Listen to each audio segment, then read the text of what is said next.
Gail Denise, welcome.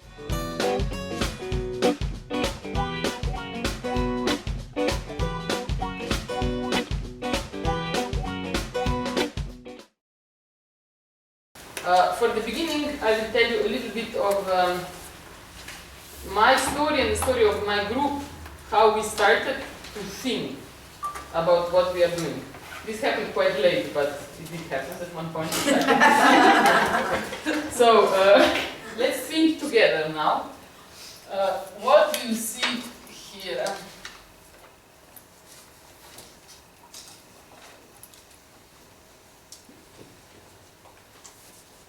Shape. A line. Yes, on it's the like wire. Two squares and What could this be? tennis court. Space. Space, yes. It could, we can imagine it's a space, yeah. Two different kind of spaces, yeah. It's a sound going out. And this is a sound going out and a target and everything. Okay, what is this? Cup. It's a cup. Great. Okay, super. So we understand each other. This is the first time. So when we started, I started to work in theaters indoor. Then, you know, we were young, and so we didn't feel that the theater audience is our audience. We didn't feel that the theater is enough of an actual social phenomenon nowadays. We thought this is for grandmothers, the opera and the ballet, and also the theater. Art lovers goes there like my father, but not my generation. So we thought for our generation that movie was more like something, if something incredible would happen to you, like something falls on your head and then you fall in love and all this stuff, you wouldn't say, wow, this was like in a theater play, no? You would maybe say, this day, you know, it was like in a movie, like I walked down this door and then suddenly somebody appeared and that. So, like in a movie, because I do imagine that maybe in the time of Elizabethan theater, people would say this was like in a theater. Or maybe in the Victorian time, people would say, wow, this was like in a novel. No? Okay. But, so we thought, yeah, but it's a pity because we already started theater directing, so now to switch to movies or what to do, no? So we were thinking a little bit what are still the advantages of theater before the movie. That we also partly were working on a little bit. And what did we realize? What is the advantages of theater if you compare it to a movie? Being present, live, like yes, of course. Yeah. Smell. Yes, yes. What? Frame, you can move the frame, play with the frame. Yeah. Human contact. Human contact. Human contact. It can change. What can change? Yeah, what happens in theater? Once movie is done, it's done.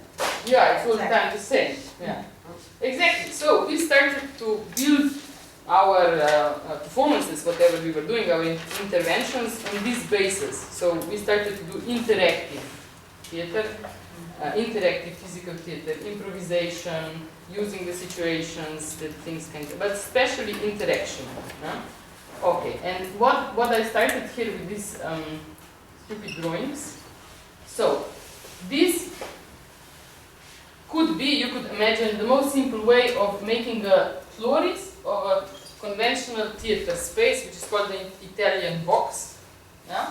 So, what is on one side? Audience! Yes, and on the other? Performance! Okay, so we have the performance and here we have the audience, and the content is doing what? The content. It has one direction. It has one direction, yeah. So I'm on the stage and I present something to you. So it is like one way, yeah. Okay, and we call this, when we were thinking about it, we called it presentation. It's more like a presentation.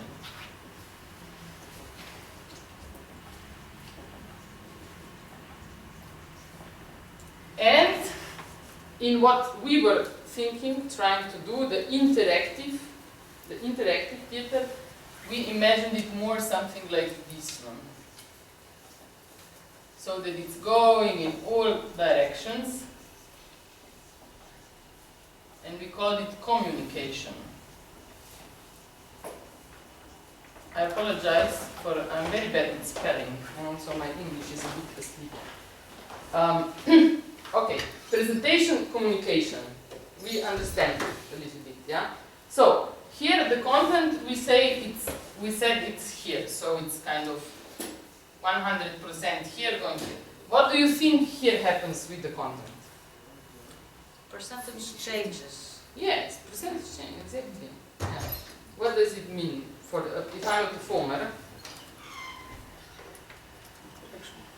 In interaction, it's not only about me. I'm not 100% responsible for the content of what is happening. Yeah, a lot is on the audience.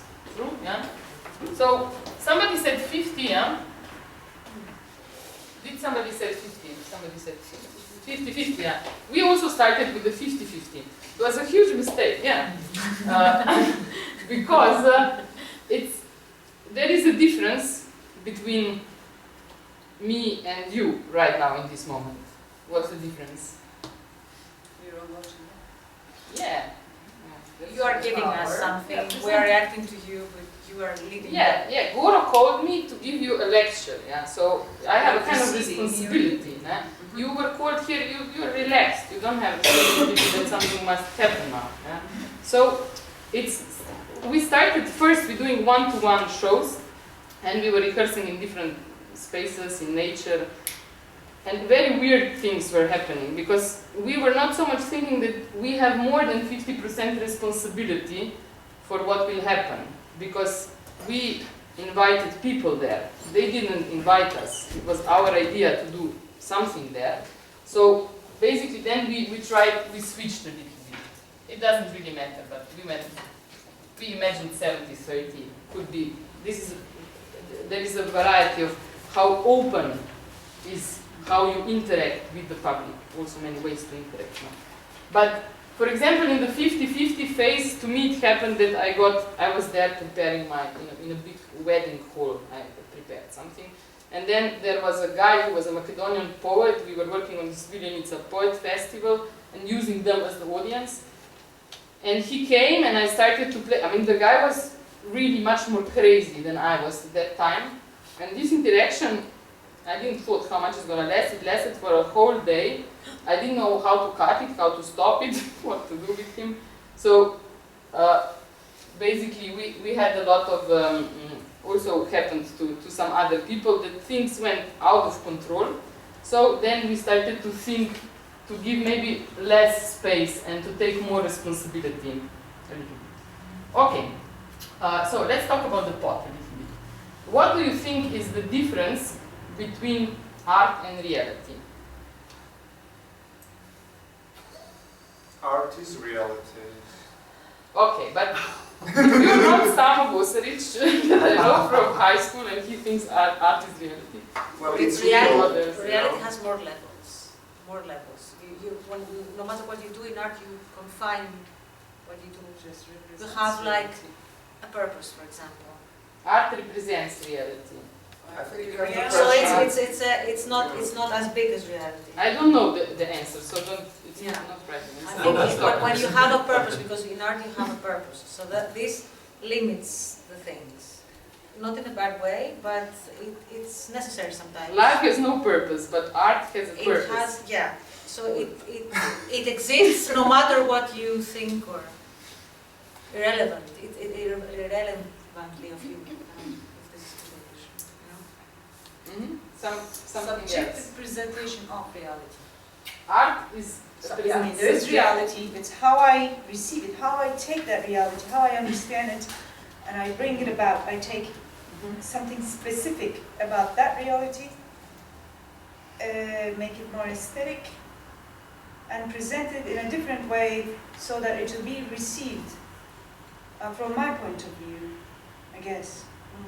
Good, yes. Art is digested reality somehow. I take reality, I digest it, and then I give it out again. And the aesthetic, there is some aesthetic, there is important of an aesthetic value of art. A Yeah. serious answer, because I would just, Yeah. art is simply a special kind of reality. Reality has rules, has laws. Art has its own rules. Some are written, some are unwritten. And that's it. Maybe it's like it's reality, art it's like in the other way in reality. Like you can turn around. Art is the other side of the coin. Yeah, If the coin yeah, is for example. Yeah. Okay, we're not gonna get too philosophical, Yeah. but just a little bit to yeah, calm down. Just a little bit to think about this basic stuff. Of course, you can find many different answers, and one person can agree with many different answers, or you cannot. Depends how we look at it. Yeah, art is what now I remember somebody said. Art is what makes life more beautiful than art, or something, or more interesting than art. Okay, they interfere, they connect, but especially because why I'm saying this, because in a theater space like this, it's more simple, because where is art work? Basically, inside here is art and here is reality, kind of clear, no? But I'm asking you this because we work in public space and we work outdoor, so what is reality and what is fiction, it's more blurred. We can make it quite clear. We can even, of course, there is conventional street theater that basically makes this kind of situation on the street. Nothing wrong with this, of course. Yeah? Even some outdoor theater is completely on festivals, like indoor theater or in some ambient spaces. But what a lot of you, we've been working on it together, I see you doing it on your own. We are playing a little bit with this border here. Playing with the border, playing with the idea that maybe the public, the audience, are becoming actors at one point, creating some kind of social events and blurring this and mixing all this. No? So that's why I think it's kind of important for us. It was at that phase we were asking ourselves about the fiction, about what is now the difference of me being normally present on the street and performing on the street. Yeah? So there is something, we call it fiction. So there is that makes the difference between art and reality, fiction. And where is this fiction? Like a kind of element, you can imagine dust. For example, if you want to make a fog, dust is catching on the water drops. Yeah. So we want this fiction. It needs to attach to something. And of course, many different answers. But for example, what could it be? What's in a artistic act or a performance on the street? Where is the fiction? Or in a theater as well? Something as Your character? is happening. Character, bravo, super, possible. Yes, we go then. Character. Yeah, this was our first answer as well. So for the first performance that we did, it was. You should watch here some pictures, but maybe later when it will be working. But you know also you know what we were doing. You know the pink aliens, the invasion. Most of you know it. So our idea was also that the character, because after these experiments with the 50-50, with not really knowing what's happening and what to do, we thought, okay, let's have a character that can react in any different circumstances, in any different situation. So you put it on the street, or in a hospital, or wherever, and it just reacts, and he's a holder of the fiction. He's a pot for the fiction. He's the producer of the 70% of this content. Yeah? And just reacting to the environment. It was kind of working. You had there was another idea, another answer from Dana. You wanted to say something? Yeah, for me it's the way of action, the way of moving that is not in the usual way. Yeah, that maybe is not something that changes in a way of appearance, in a way of movement, But it and in can the places where it I mean, moves. you're creating a special space. You can use a character for it. You can use various things for it. It's the part of character.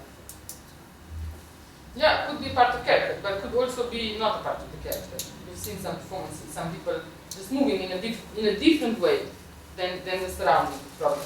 Yeah. Yeah. How could they move in a different way? rhythm. Different rhythm. Different rhythm and Tempo. different Energy. speed.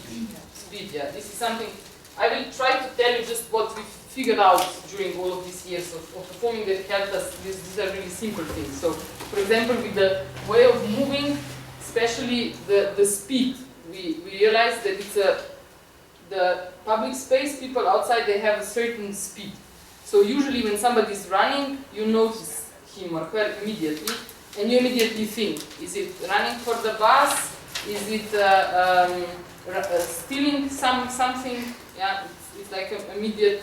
Our brain works like this since time when we were animals. I suppose we see things that are unusual, that are not familiar, and immediately our brain starts to work. Is it a threat or is it an opportunity? Get a bit alert, and then we find an explanation. Stop worry about it. And if it's continuously happening, we stop noticing it. I can have a conversation with a lot of people running. If this is for 1 hour, I don't anymore notice it. Yeah? So the speed of the movement, maybe you can think about some street theaters that you've seen. For us, we realized we used the fast speed. We tried to be faster than the audience because we were young also and we had a lot of energy, so we could move. Yeah, we were climbing around and we were faster than the audience, and it worked. To be in the same speed, it was much more difficult. Then we met the group Kamchatka, that I also know that you know. Yeah. So, and we worked a little bit with Kamchatka, talking about how did we come to this idea and how do we work, and we realized that what they mostly do is they slow down, so they are slower than everything around.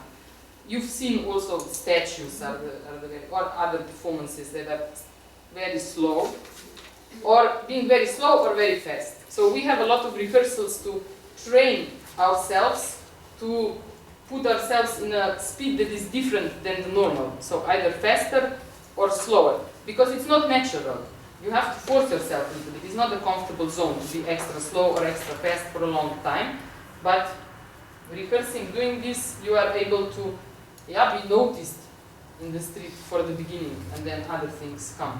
But a lot of time it works to think, to make the speed of whatever you are doing contrast faster. Okay, what else? Fiction, pot. Appearance.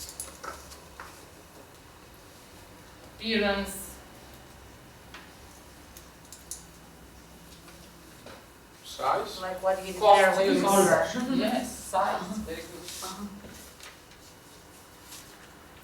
No, we're just putting some ideas in the pot. We will store them later. Don't worry. Maybe something will connect or something will pop. Sound.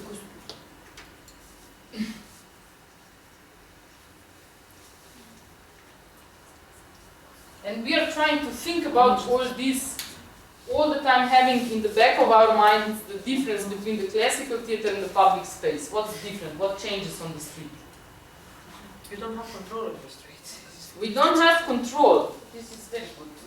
Here I will start another place, and I will try to write pluses and minuses if we are comparing the street to the theater. Yeah? Kind of minus, no control. Is it a minus? Is it a minus? Yeah. Or is it a plus? Doesn't matter. People can leave. And do leave. On the street? Or Hmm? no control for In the street. In the street. Yeah, street. Street compared to the indoor theater, what are the pluses and what are the minuses on it?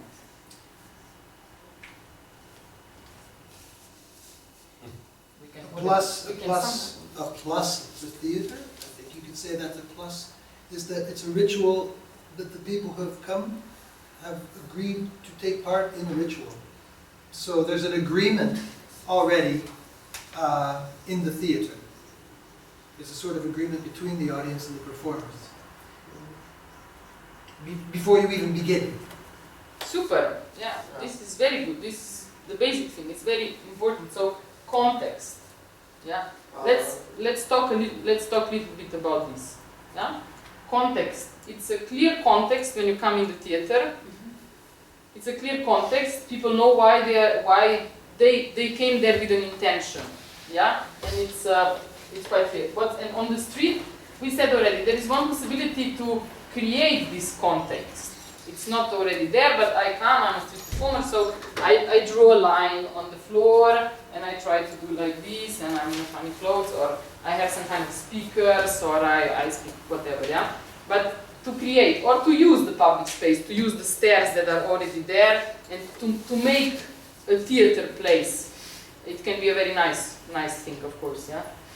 But there are also other ways. We were more interested in other ways than this, conventional.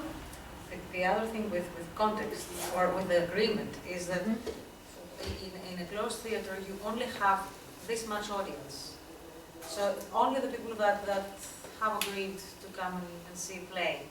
While in the street you can reach people who may have never thought of coming to see a play, but they may be interested in what you do. So yes, this is a kind of extra value. Yeah.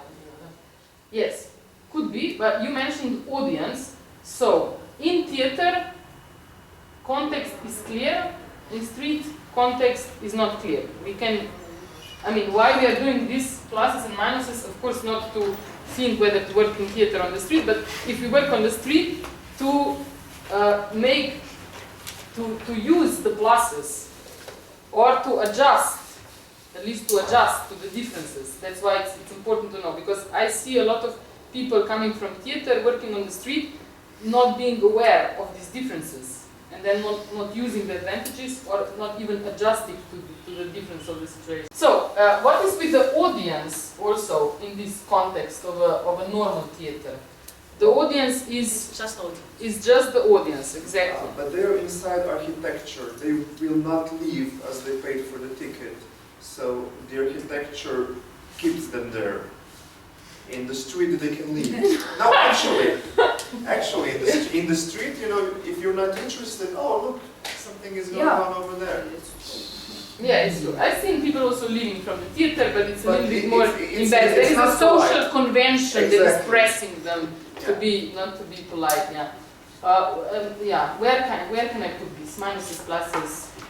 I think if you attitudes. It's not, none of these are real minuses. It's just different characteristics. Maybe a plus is freedom of audience. Yeah. Freedom of audience, kind of more spontaneous attitude, more. There is it's not with this social context. It comes also some social pressure, and it's not so genuine. It's not so spontaneous, free. Also honest, maybe. It's honesty also bit of us. No? So. Well, you definitely cannot fall asleep on the street. Yeah, but it's this is maybe a huge discussion. I think it's more a question of degree, because if you I play in theater and I play in the street. And if I'm playing a performance in the theater, and if it's not working, I feel that. I know that it's not working for the audience. So the reactions, it all might be much more minimalized, but you feel it. It's just as animal as being on the street. It's just a question of scale. It's just so subtle in the theater. On the street, everything is much more pronounced. Like you said yesterday, I don't like it, I turn around and I walk away. Yeah. So it's big primary colors. And in the theater, I think that it's much more nuanced. Yes, I totally agree with this, and but just for so that we can think easily more, sometimes it's good to go to extremes and to simplify stuff and to make it really simple. Of course, there is a lot of communication happening in the theater, and if not directly, then on the level of energy, it's happening, even in a very classical theater, that after the invention of the light became this wire, but we have different kinds of theaters. We have the cabaret style, we have a lot of this, of course, yeah? But just to try to be really clear, so I would like to lead you more towards the story of different possibilities that the street is offering. So not to make conventional street theater, but to make something interactive, something new, something different, street actions, what's happening here. You don't have an audience really, but a co-performer. So you don't have an audience, but a co-performer, yeah. So for example, when we were working, we realized one thing, like context in the, it was clear in the theater, and the audience was the audience. But now here, the context was blurred, and the audience also was a question mark, which is great, because it gives us the possibility to invent and to reinvent, yeah? So, something that I learned from Sergei, from Kamchatka, we were working one summer with him in Graz, and we were working like pedagogues with different pupils, and we figured out some very basic and very simple formula to create a street act, yeah, which was basically, it came on our mind from thinking about who is the audience and who are we and what is our mission. So this was a really, so maybe you can, okay, we have the pink aliens, yeah, who are the audience. For us, this is some intelligent creatures that we found on this strange planet, and we would like to make contact with them, and we would like to assimilate in their society, because we are immigrants from outer space. We've been thrown out of all of our planets for different criminal acts, and we don't have anywhere to go. So we are asylum seekers from outer space, and this is some living, obviously intelligent creatures on this planet. And from this, everything comes. From this, it's everything is natural. Yeah? We are trying to make contact, and we are trying to figure out what are their habits, what they are doing. And we are playing around and basically violating this, the norms in the context of a public space, trying to push it a little bit. Yeah? So, can you imagine from the theaters that you've seen on the street some other show that's based on same simple idea?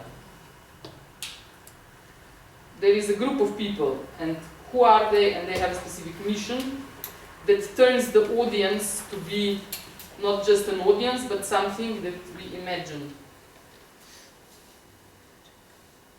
Okay, shows we've been doing together, some of us at least, no? The Mother Courage, for example.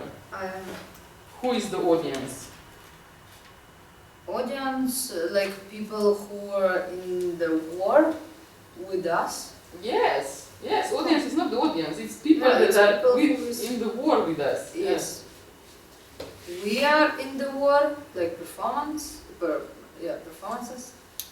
and performers, and our mission, it's like, I don't know, like win or lose, but I don't know, it's like really mission from yeah, it works really well if a performer in a street act or a group of performers, if we have a specific mission to achieve with the audience, that we just with our imagination, we already give them a specific role, a specific function. And then there are small missions, of course. Each character, the nurses have a bit different mission than the prostitutes. Yeah. But it's similar at the end. Yeah. We just try to help. Yeah, just giving some comfort, yeah. Okay, what about Kamchatka?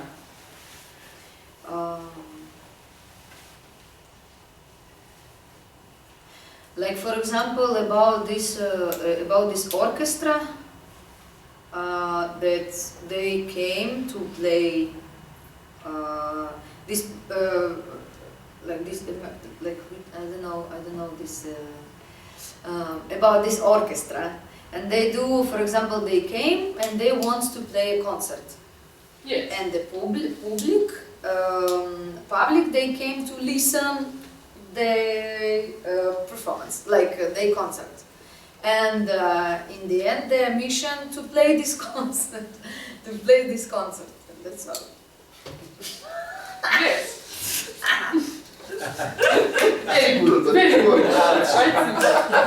Okay. No, but it's okay. This is it's a very basic story, yeah. But I've seen quite a lot of groups of musicians, street actors working on exactly this story, and that's the same story all the time. Sometimes the audience is the musicians also that are being recruited to play some parts. Yeah, like for example, in Kamchatka, they are like immigrants. Exactly, they are Yeah, from they Kamchatka, came. they're foreigners. Yeah, they're like immigrants. They came and they want to find the person who have, like, everybody has the different person, or they lost them, or I don't know. But they have these cases, and inside it's photo. Yeah. Everybody has their own photo, and they want to find this person. And public, it's actually people who can help them to find. For example, I don't know. Yes, and everything comes out of this. Yeah. Yeah. Very simple. For them, they don't act to us like we are audience, but they act like they are foreigners from far away, and we are people here. They are a little bit afraid how they will manage, and they try to make some contact. They try to find somebody who can help them, and everything comes out of here. It's totally different energy than if I come and I'm a performer and I want to perform. Yeah. Okay, super.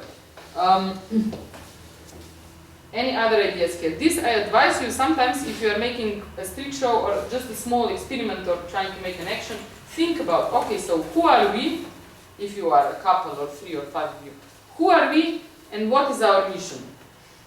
Basically, if you answer these 2 questions, usually we add a third on our workshops when we work. The third question is, how are we organized? Somehow. Because we usually work in 3, 4, 5 people.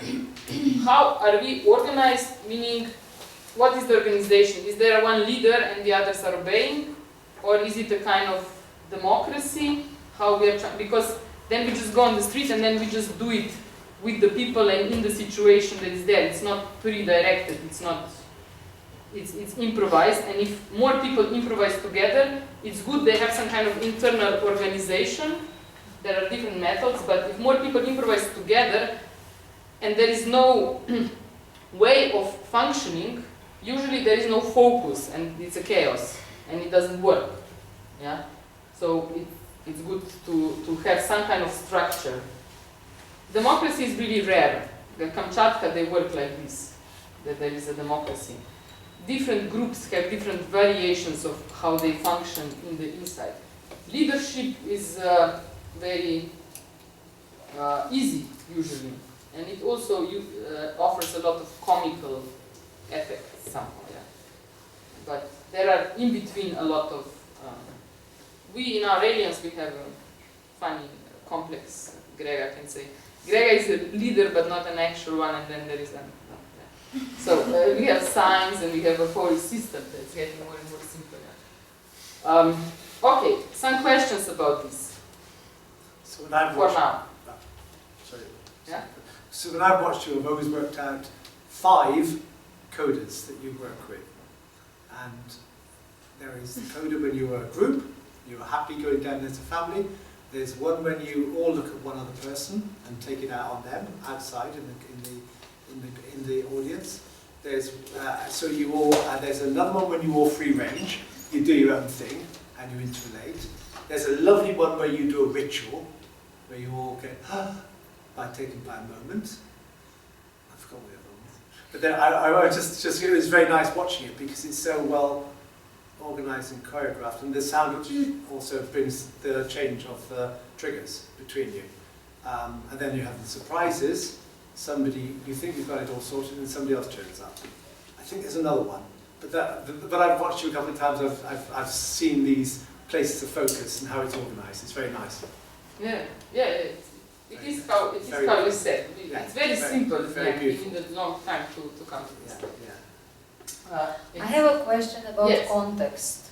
Context, Like you yeah. have, you said about this context with like in close theater we have context. Here in the street, it's like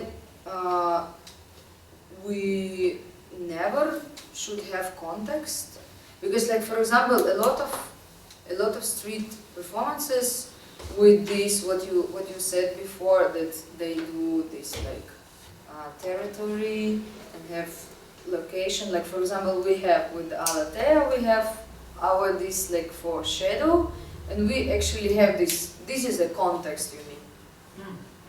Or yeah, and I have a question. It's not possible to have on the street, or it's just because we said this it's minus, and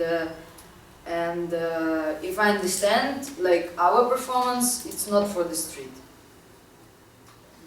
I mean, But it's always announced, so if it's announced, they come to a certain place on a certain hour, then they are in the same position as in theater.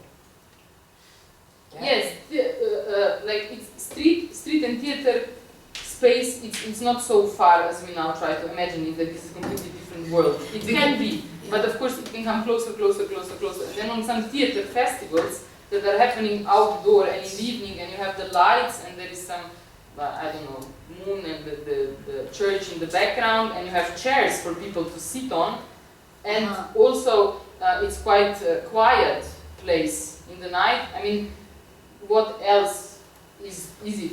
It's an outdoor theater place that we imagine, so it can come closer, and it's not really right and wrong. But if we look in the extreme, then the theater space, it's a controlled space. Theaters are built in a way that not a lot of sound is coming in, yeah, so even from the street, so that you can have silence. They're built in a way that there can be darkness, complete darkness, and you can use the lights. So you have control over certain things, and on the street usually you don't.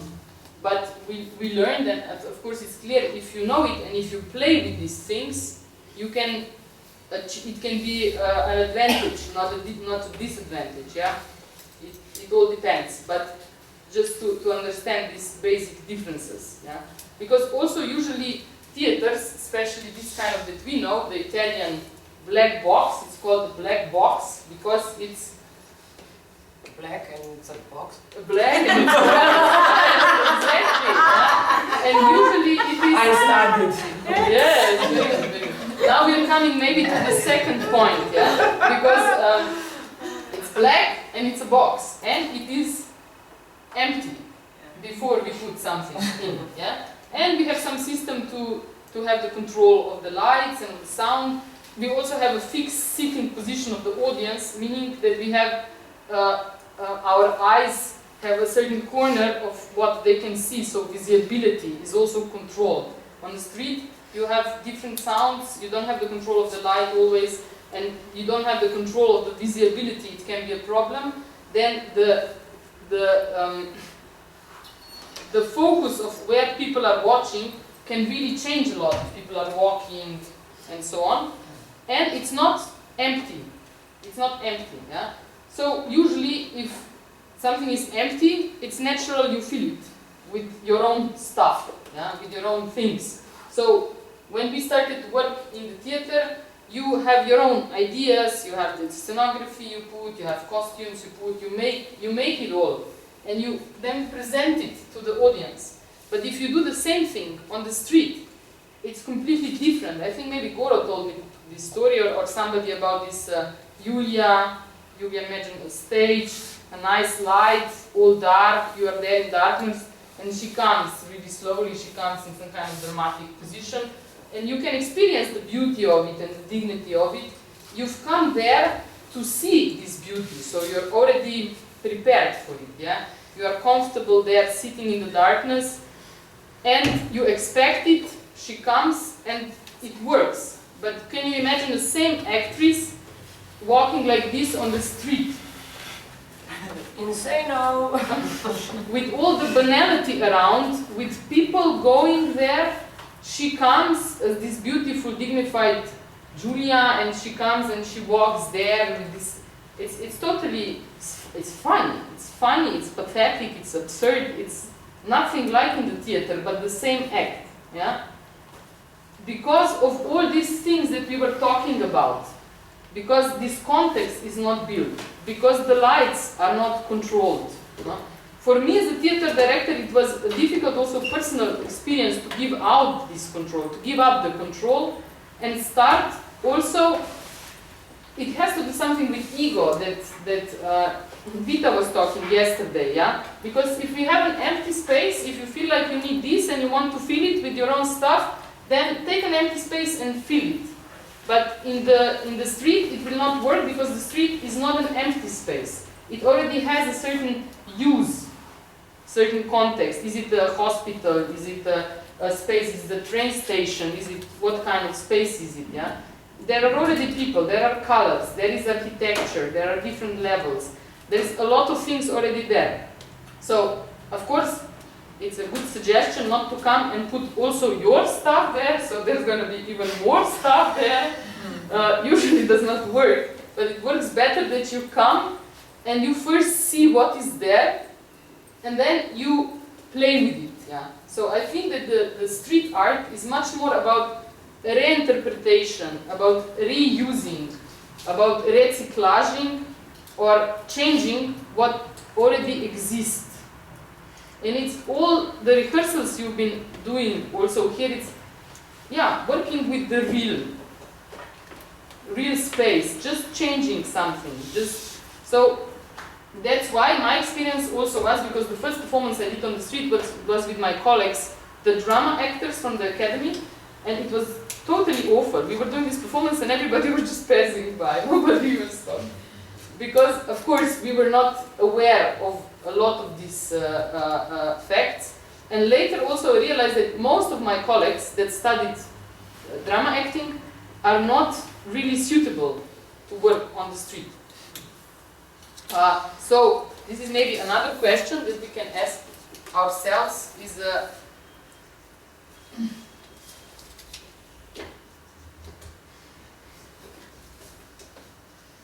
okay, and to finish with the ego and the full and the empty thing, which I think is quite important.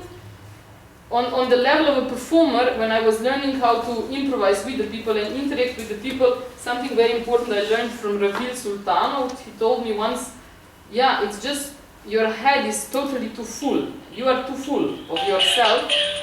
Yes, mama. Of content.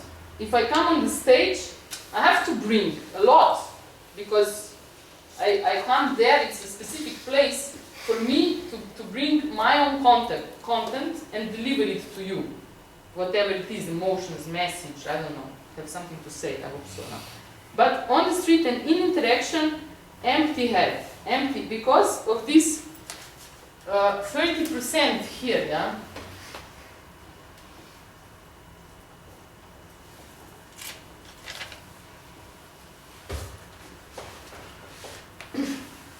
To give space to the people to react or to be there, yeah? It's a kind of state of mind that I think a lot of these rehearsals are trying to help us, help you to achieve a state of mind of kind of relaxedness, awareness, but focused on the mission of what you're trying to do and figuring out in every situation, every time, how to do this mission in a new way that is adjusted to the situation.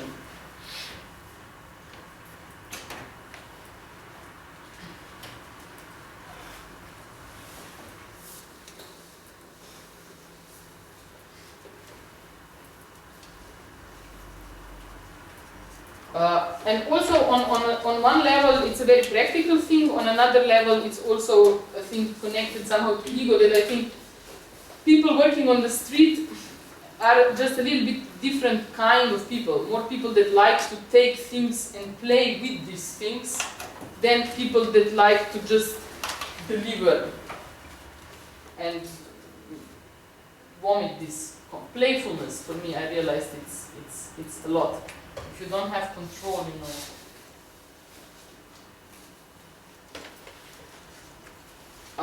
Okay, and yeah, street performer. Let's continue here. So, can you tell me a little bit what a performer needs? We talked with Vida already of what he must be good at, have trained. On the street. Any kind of performer. Theater performer. Let's together try to find the difference between a theater performer, a good theater performer, and a good street performer? Where's the difference? A theater performer or a musician, let's say, indoor musician, they're very much concentrated in themselves, and they always try to be perfect in what they do, because they have this, possibility to do that. Everything is controlled around them, so they concentrate on themselves and on their art. A street performer has to be aware of everything else around them, and has to be able to be capable of using this no control thing to their own advantage. Exactly. To the advantage of the performance. Exactly. This is the difference that we are all the time talking about. So being able to improvise and to adjust, react, and play, use whatever is around, yeah? But obviously there is also something that is same with the theater performer and the street performer or a musician. It's good they both know how to play the instruments a little bit at least. Tools, yeah? tools they have to. Yeah, there is some tools. Yeah. Yeah. Okay, so let's see what are these tools for the actor, for the performer. Presence. Presence, yes, in both. Yeah. Well, I think it's in both. Is the better performance, the better possibility for a good show. No? Better actor. Better in what sense? Well, in being really better in using it, being able, because I think using the tool in contrast as for musician, because musician has an instrument, actor actually has an instrument which is himself, no? Exactly, to have a trained voice, to have a trained body, to have a trained whatever is emotional apparatum to be able to produce some emotions and there are different styles, it's different possibilities, but actually, of course, some things are really quite similar. Yeah. There is where education comes in, yeah? Because you need education to develop the talents that you have for performing. Definitely, definitely. Okay, so, but there is this different that she talked about. So this to be able to do all this and to be able to be somehow empty. This, I don't know, I realized while working with different people on the street and in the theater that street performer must be a little bit more, of course, of improviser and so on, and more of a director. He must be somehow more responsible. He must understand, be aware, not only of the space and other people, but he must be aware of the dramaturgy. He must be aware of how the audience will see the piece. Also, it's good if he is aware of the content. Because there are different ways of indoor theater, but in the indoor theater where I work, this all was not so necessary. So the actor could be a person who is really good in producing emotion, who is, because it's pre-directed, because there is a crew of other people, the director, the light technician, and other people that can take care for the content to be delivered as a whole, and the actor just does his own part. But when I started to work with the indoor actors on the street, I realized a lot of strange things were happening. They were not able to interact, they were really full of themselves, so there was no space because it was 100% full. Then another strange thing that started to happen was that a lot of times they were lost. For example, I can tell you some stories about our aliens. No? We had an alien character that was played by a guy, he couldn't do it anymore, so we took a kind of actor replacement. And after the end of the show, the aliens steal a car, and this alien steals a bicycle and goes. Yeah. So he steals a bicycle as it was thought to, and he goes. And then we come to the wardrobes, he's not there. and then wait, and he's not there. And then I start to panic a little bit because these aliens, he has a lot of a lot of tubes around, and they don't speak to people. We have a kind of rule that when we are outside, we only speak our alien language, and yeah. And he was not there. Then the whole festival was looking for him, and we were all quite really worried. Then I found him, and he was lying on the floor next to the bicycle. There was a lot of children jumping on him and pulling his costume, almost tear it apart. The mothers were just there and they were checking. It was a completely absurd situation. Like, That's fun. I completely couldn't believe this. And then I went to him, and he was on the edge of crying. I didn't understand the situation completely. Okay, I told the children to go away, help him to go home, to go into the wardrobes. And then I realized as a kind of leader, director of this artistic process, I completely misjudged that this guy is ready to do this, to go out and to perform with this audience. But he was brilliant on the rehearsals because he was a really well-trained actor with really great emotional apparatus and doing things in a really lovely way. But he he didn't have the basic knowledge and awareness that if he steals a bicycle there, he must know the way back to the wardrobes. He didn't check the map, you know.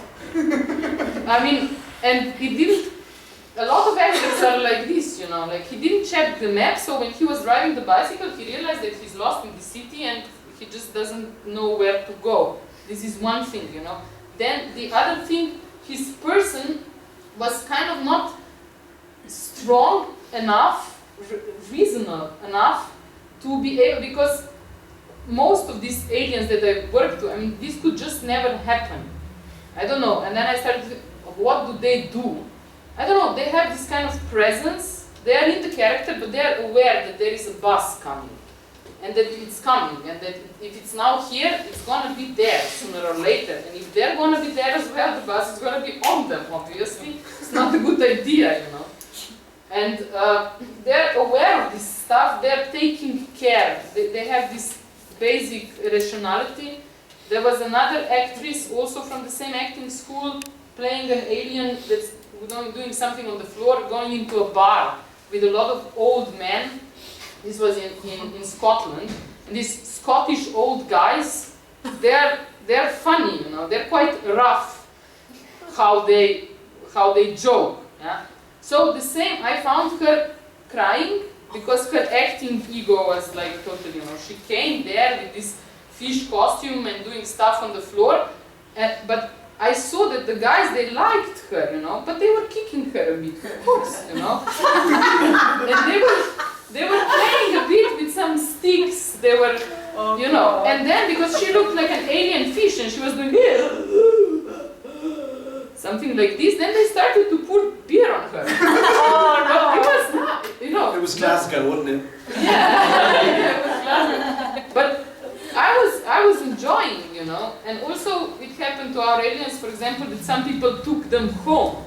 Nika, once one old guy, an older guy, took her home, and she's a silent character, just doing like this, and they went with the elevator into his apartment, and then he brought a family album, and he slowly showed all of his family pictures, explaining about his life in German. Nika doesn't understand German at all, but she was just like, she was there, you know. No? But I realized this difference because the people that I worked with, I was never afraid some accident will happen. They will not come back home. When we are putting small children on the truck to go with the aliens, but they understand that they must hold them, or what is a big enough to feel this basic situation, and to feel the audience, to feel where is this comfortable zones, danger zones, to be able to play on these lines. You need a certain, I think it's good also some emotional stability for the street performer, it's more important than for the actor on the stage. And also, you know, to get to have that notion of the limits. Where does it stop? You know, being safe. For example, that's what we were talking with Ebru before at lunch break. You know, you have to be aware of. You know, this is art. Yeah, you go. Yeah. You want to break your limits, but there are some limits. Nevertheless, I mean, safety being one of them. Yes, of course, and there is, I think, I mean, there are different people. Some people are more aware. We are talking about awareness, but now it's not so much physical, but it's more, you know, I think acting on the street, you have to know some basic psychology of the situations. You have to be able to judge people when they are afraid, when they are not afraid, if they are closed, if they are open. As a theater actor, you don't have to do these things. And of course, people are aware, some more, some less. A lot of artists, if you look at them, they are not so much aware of other people because of their own content and artistic ego and so on. And when they start to work on the street, this becomes very obvious and it becomes a bigger problem. But actually, what you said, like about this, because like in indoor theater, it's a lot of more about action. In the street, it's more about action in reaction. Because like in indoor, this is you have you have wall or you don't talking have about the same thing. Yeah, and that's why it's happened with these people on the street, because like over there you never even thoughts about reaction. You know your character. You know some reaction could be from audience, and if it will be, like for example, if it will be bad reaction on your character can handle, but not personality inside, because like for example the clown, and it's like you have inside your personality and your clown, and you are like pilot. And you can and for example for me it's more easier to understand like how to be clown on the street, because like clowns it's more closer to the action reaction. I just talk about this, and because like I understand like why they have these people, because we have with our performance we have the same reaction, but like for example here it's really interesting, like for me, for example, like question how to deal with your character and how to deal with yourself inside and the character on the street. Because like for example in the street you have in the indoor street you can have character and that's all. Your personality it's a little bit off from your character. On the street, like for example this guy can say, children go out from me and I will go, yeah, but he has a character, you know, and it's so, for me it's really like big question how to stay in the character and deal with the reality reaction from the people. Okay, we will. Can I just add something? For me, street was very nice because it allowed me, I had my character, but it allowed me to solve it as me. Through character. And when I was on stage, I had my character. If something went wrong, I only had the character. I couldn't just become me solving it. And that's what was refreshing for me in the street.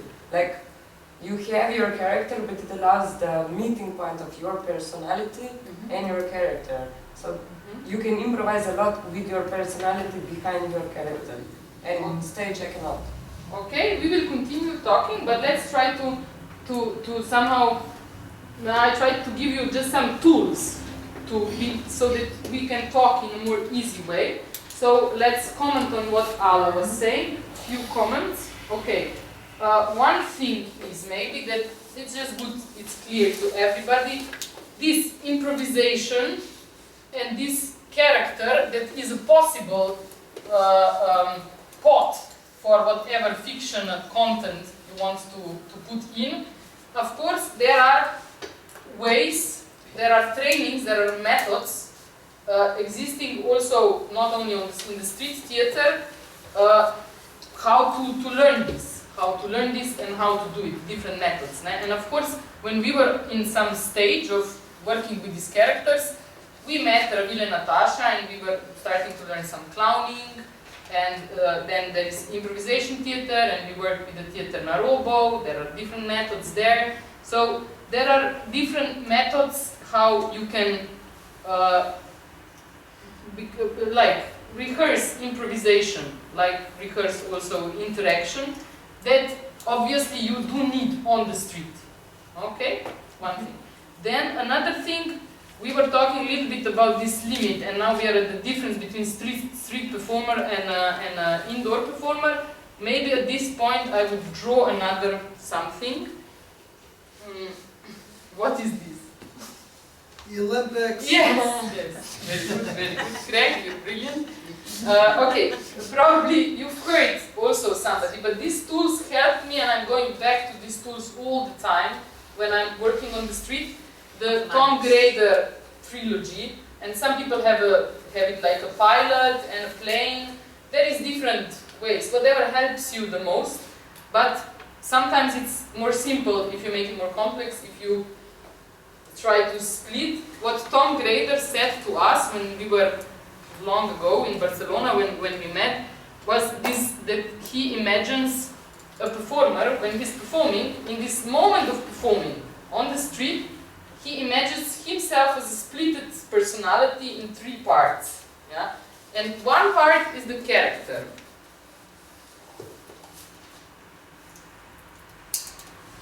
And this is the part that should be visible. When I'm the audience and I interact with you, I interact on the surface, mostly should be the character. Yeah? Then there is also a person that must be there, of course. And then the third thing, he called something like, you can call it director, because we'll talk about it later, or artist.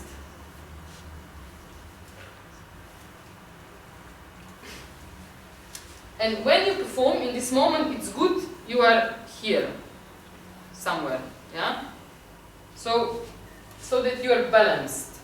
You can also, of course, think about your life or some artistic process in the context of this tool, and you will also figure out something. But if we now think about it from this perspective of the moment of performing, when I'm performing, my body, my mind is doing stuff.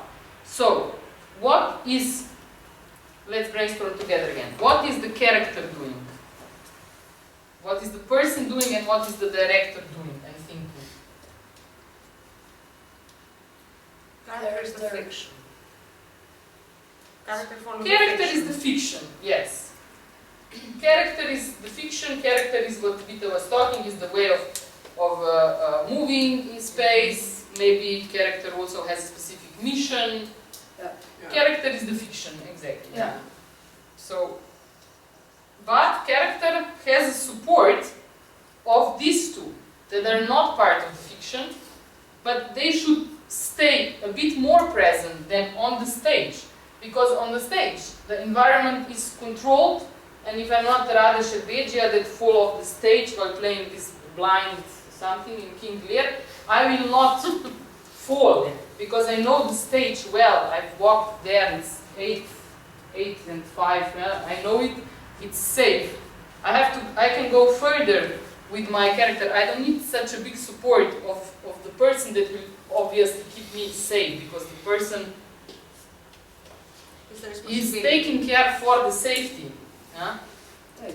And also the director and the artist in the indoor, I don't need such a big support in the moment of performance, because they've been, one possibility, it's not me, it's another person, which usually it is, and I follow this person, and I follow his vision, and I'm so taking care for my own moment of an emotional outburst and so on, that I'm not even aware of the whole, what the director is putting together, So it's partly on another person and partly is on me, but it's a very different balance here than here. Here, even if you work with the director before and he took some responsibility, still in the moment of performing, things can vary so much. And we are not talking about the classical street, but we are talking about interactive interventions in public space. Yeah? That in one person, so in a performer, all this must be quite present. What else? So, for example, the walking around the space and observing the space, who is doing this? Director, you know, where are people, who's looking at me? Exactly, director and person a little bit, yeah, here somewhere is the checking. Checking.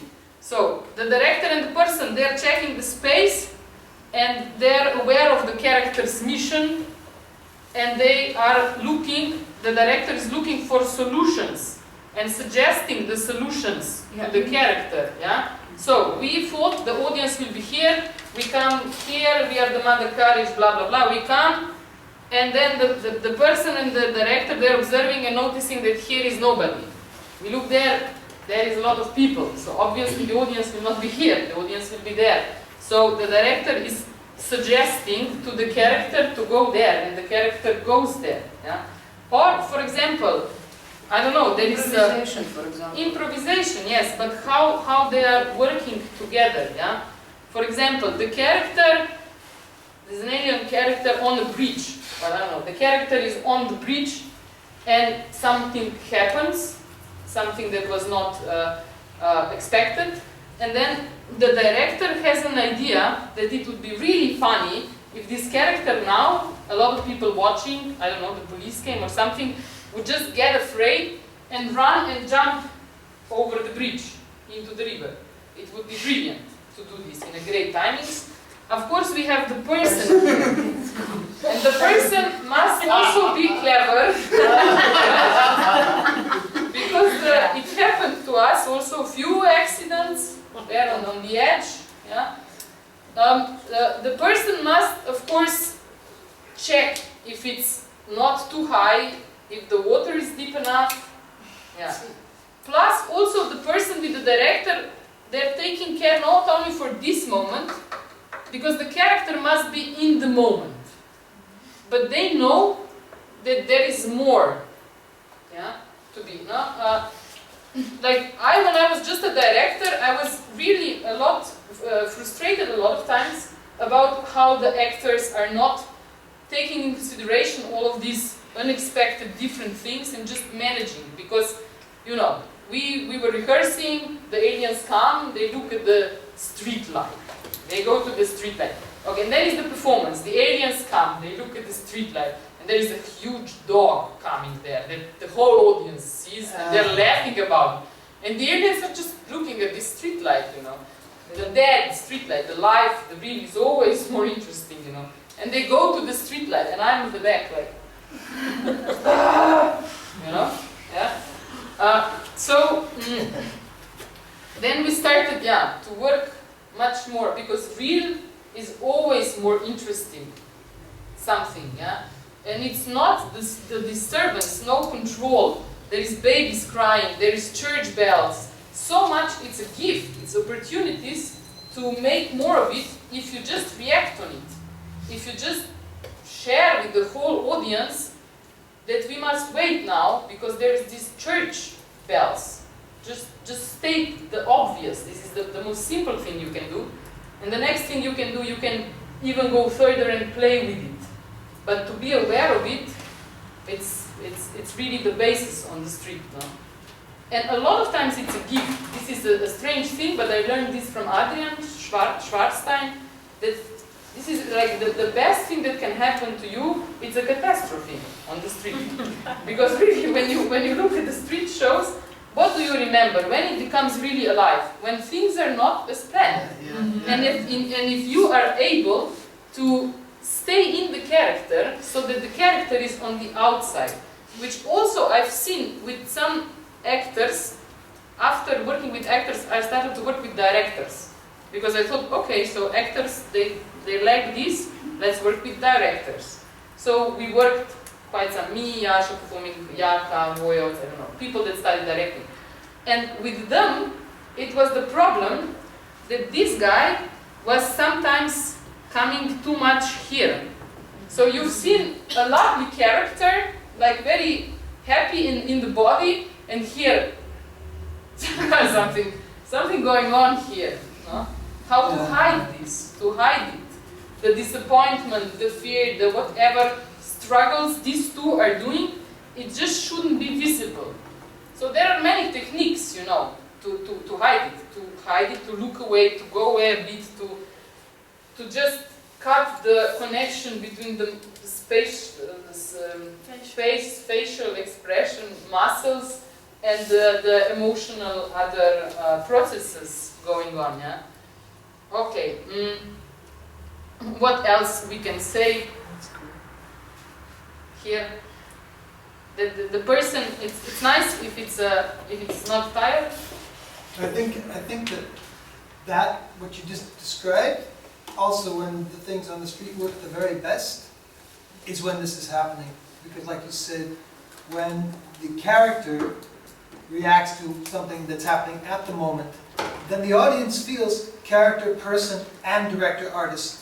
They also feel that. And I think there comes a huge appreciation of, that's brilliant. It's really virtuous. It's like a juggle with 17 balls. Because you see them juggling all these things at the same time and continuing to make it work. And it's immediately exciting, I think, for an audience.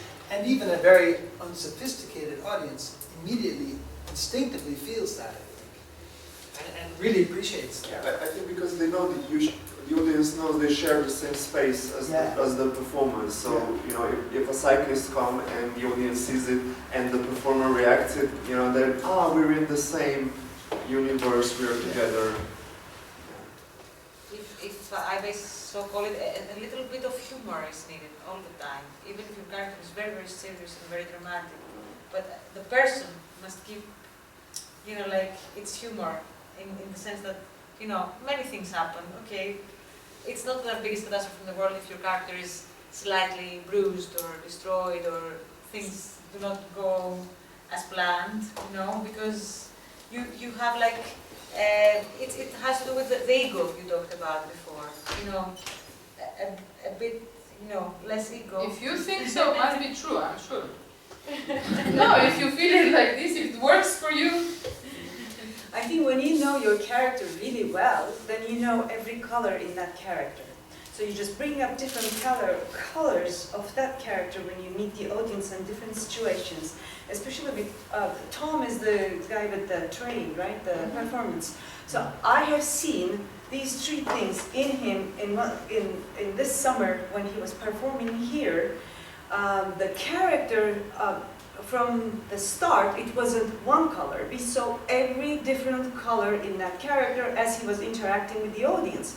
So when the audience, one, was laughing a lot, I think he was drunk, and he would stop, and you can see the mean color of the character, which really suits the character itself, and he shares that, and he stops the performance and just stares, you know, and then they behave. And then this one little kid was sitting on his box at the side because there was no seating area left, and he had to turn and he saw the kid. It was amazing. I was at the corner. He just came out and he would just move, and he opened it, and it was that person just came out, but his back was to the audience, so you couldn't notice it. So he knew that most of the people couldn't see it, so he was excellent in managing it, more or less in character. I mean, he managed those three things immediately. But you don't go, oh, that's not the character, it is the character.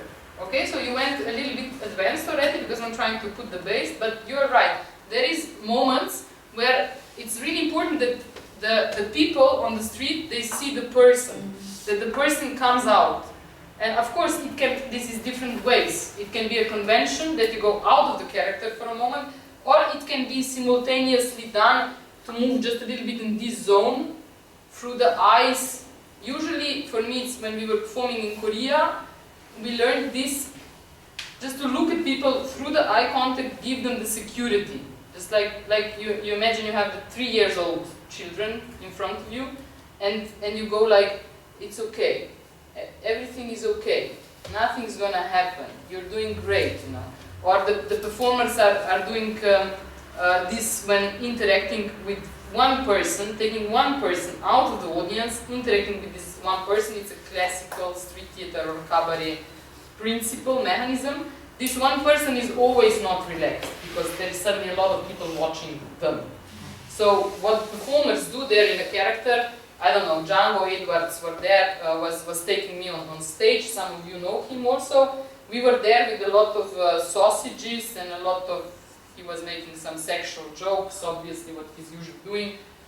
And I was there like this, yeah. And he was playing the nasty character, but all the time coming to me and whispering into my ears and looking at me with such a, as a person, totally as a person with a normal voice. Thanks a lot, thanks, you're helping me out, you're doing great. We're gonna manage them, yeah, like, but with a totally, and of course I relaxed and we started to play and eat the sausages and do the stuff. We were enjoying, the audience was enjoying, it was nice, yeah. But I needed to talk to the person because this character was a bit too scary for me. And also too fictional, and I came as a person, not as a character. So I needed, sometimes people from the outside, they need to go here a bit. And the safety, the other thing is what you say, the opposite, when the audience is violent to the character, or not to the character, actually to the person on the street, yeah, not only to the character, then again, sometimes you have to react from the person. Sometimes you find a way to react from the person through the artist, to include it in the fiction, and sometimes you probably must cut. We had some experiences with the aliens that that were different, but with the aliens, our idea was to be, these characters are kind of vulnerable. Some don't have hands, some are like some invalids, and we used it for the interaction, tools of interaction. This we didn't talk yet, maybe there will be time. So sometimes a character can use a problem for people to help him and to approach, and the interaction starts here. But the mission is not I will do something with you, but the mission is you come and help me, so I have a problem. This is the start situation. And then people would interact, but because of the vulnerability, the characters were not, some of them were not so much able to defend themselves. Yeah? So there was maybe a girl who really slow and going like this, and it would happen that some guys would start to touch her and like this a little bit, or there was another, sometimes people would want to hit us and so on. And I felt really, this is, then you see how all this is working, or the police, or no, to manage to make it okay for everybody, it's really good, and not to fall out or something. At least how we saw it.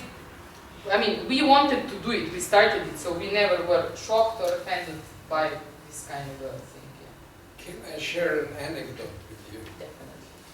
It happened like many years ago with Leo Bassi, who is one of the great manipulators in the world.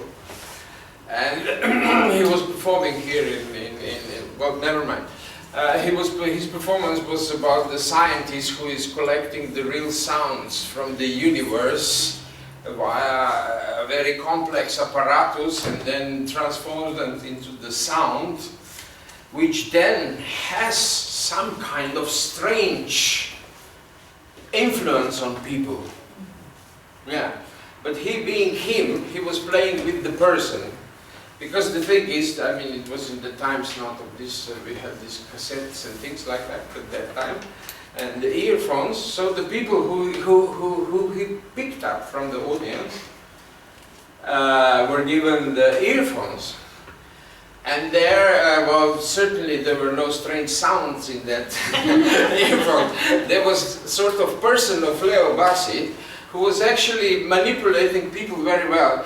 He was saying, listen, I'm Leo Bassi, I'm a performer, and the thing is that if this performance doesn't succeed, I will not be paid. But it's not just me. I have my wife, I have 3 children, and things like that. And he really, I mean, it was amazing what he told to people. It was pre-recorded, and then what he said is, he said, listen, so, if you want to help me, and everybody really wanted to help him, yeah, said, follow the guy with the Caro shirt. What he's doing, you should do. You should just follow him. And it's amazing what people then followed him by just simply being asked from person, not from character. The character was doing outside, you know, oh, wait, strange, well, we see what will happen, you know, and all this. I mean, he was really brilliant. And the thing is, and he was playing with this, I'm sorry, I was his hand by this, it was amazing. I mean, everybody was following that. And they could just go from simple addressing from the person to the persons. He could lead them anywhere, you know. But then he made his person another character. I mean, his voice became kind of another character, imitating his person, but not exactly. But no, he was just himself. He was Leo Bassi. I mean, he said, I'm Leo Bassi, I'm a performer, and that is what I do for a living, and things like that. But he is the great manipulator. Yeah. But he was playing on this doubleness, and it was just fantastic. Sorry, but it's an amazing story. I mean, the thing is that it's possible to play with all these roles on the street. Not just the character, as we were saying, but also you can play with different parts of the one being on the street. So like, if you ever seen Leander, you ever seen Leander, the clown? He plays so much on the edge of person, and so you see him on days where nothing is working, and every improvisation with every little kid in the audience is just going down the tubes. And it's hot, and it's a horrible day. Yeah, and it's just him. I mean, it's basically him sharing with the whole audience how badly the show is going. You know? And it's a lot of fun. And the audience is a lot of fun. They go like, this is really terrible. Yeah, this is really terrible. Come on, kid! And it works really well, and he's really on the edge of that character is almost completely gone. And it's almost completely person. He plays on that edge all the time. That's really fun. Where would you place the idea of a persona in all of that? Yeah, let's finish it. Super. I like it very much. Yeah, you sharing the experiences of what you've seen on the street. Everybody is welcome, because when you start to think, you really see this, how it's functioning, and it can be what Goro explained. I've seen Leo Bassi also working a lot, and I was thinking the same. How it can be really touchy if there is a big window here, or somehow the character sometimes can become too small. Sometimes it can become like a shield, you know? Do you feel sometimes when you are performing on the street, or I've seen you performing with a lot of costumes, with a lot of character, and then I see and I'm okay, it's a young actor, but where are you, you know? What's all this movement, all this costume, all this? But I want to somehow, through the character, come to the person. Basically, all the time I want to come to the person. But if we have this fiction pot, that there is this character, because I want to come to the person without the responsibility of being in a real life situation, but through the doors of the art, yeah, to come to this, to share some kind of communal experience, or to open a little bit the doors. Sometimes it can become too much. Yeah, I think to me these stories are referring. If you know what I mean, a little bit. Yeah? I don't. No. No. When, like an onion, when having a character, then putting it a little bit away, yeah, like layer by layer, you can come to some very nice and fragile zone of revealing yourself as a person to the audience and finding this personal connection, which can be emotionally very strong point in the performance. away from all the la la la and da da da and I'm the nurse and he's the prostitute and, yeah? This definition of acting as, for example, John playing himself as Hamlet. I don't like this very much. Yeah, I understand, the 30-minute outside. Okay, and somebody asked more, what is the person? Okay, let's somehow try to finish this. Somebody asked, who else is the person? Or maybe we can look at it from the point of view, what the character must do, okay, must be functioning on the outside and interact, perform, okay. What, in the moment of performing, what the person has to do. I mean, these are simple things, but they are, I think, really important also, that the person must be somehow not overtired, relaxed, must be, not have these usual personal problems of being hungry, being whatever, yeah, so you are kind of ready, must be in physical condition, maybe like able to move and so on.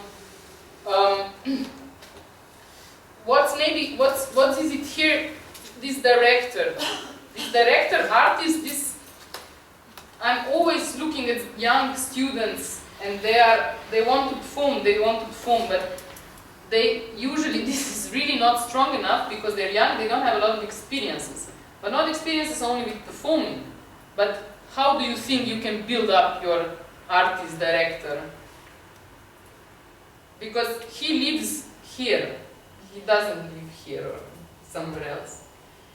By watching, exactly. No? By watching, by reading, by writing down, by observing.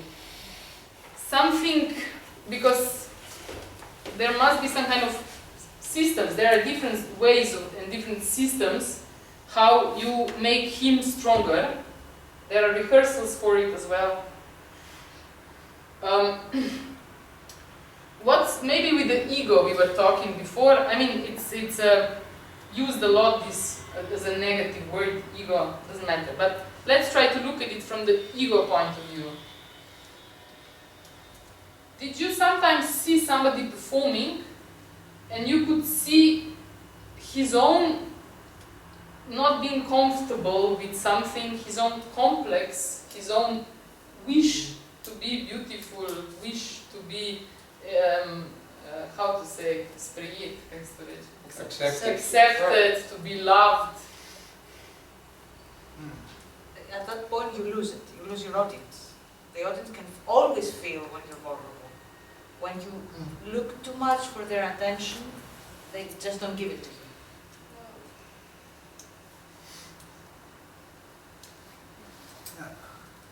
Some will tolerate this. In Slovenia. That's true, you're the nicest audience in the world. You know, sometimes they feel Where are sorry they? for the actor, or you know, they just wanna, you know, kind of tag along. It's really Slovenian, I think. Yeah, I think with this ego, many times if it's too strong, it makes it too much like high status in comparing to the audience. And audience likes to see, even if you are a strong character and kind of strict or you have high status, you should be somehow lower that they accept you. I also think it's really interesting that I've seen many artists, many very great artists with very small ego, with no hardly any ego. They just allow themselves to inhabit or be inhabited, and they don't let anything get in the way of that. They become like beautiful vessels that just kind of channel, and it's really noticeable lots and lots of times. When the ego gets in the way, it starts distorting, which is what I think you might be suggesting. Don't know. Yeah, it depends. Ego can function on many different levels, but one thing is, of course, it's nice to watch on stage or also on the street people that just personally don't give a fuck so much about what the others will think about them, and that are relaxed with their bodies, with who they are, because they are free then to play, and you are free to play with them, because we are social beings. And if I feel that somebody is in distress performing, I mean, I don't feel so good. I feel empathy, I want to help, I feel sorry, I feel pity for this person, and then we are not so free to play with the content. We're just less free because I have to also make some kind of opinion. and not so free to interact. When I feel that somebody is afraid, when I feel that somebody has a problem, I try to fix, usually I try to fix the whole, but this is my problem. Some other people try to do something else, I don't know. For but me, the worst disturbing. combination of ego and performing in street is somebody that craves for his success but doesn't believe in what they are doing, and I have to watch it, and they are not interested in me, but they need to succeed. But they don't believe it. And usually it's really shown by gestures and by movement. And I hate that. Yeah, but I you know feel what's very funny? embarrassing. But you know what's funny? That usually people that wants to perform and wants to be artists, I mean, we do have some bigger ego, yeah? Usually, somehow, no? We think we're different or why, no? And another funny thing is also that working with actors on stage, I usually went there because I discovered where people are sensitive, where they have a problem with themselves, there is a kind of emotional energy.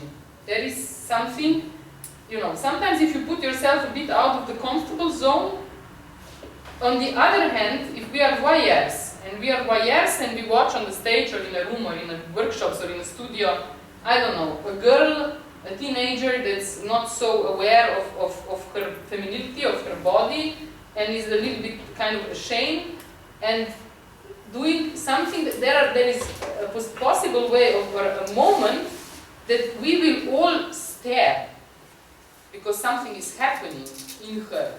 But it's not fake, you know? it's really real. If she will be really uncomfortable, then we will not feel good, no? But so it's another side of it, no?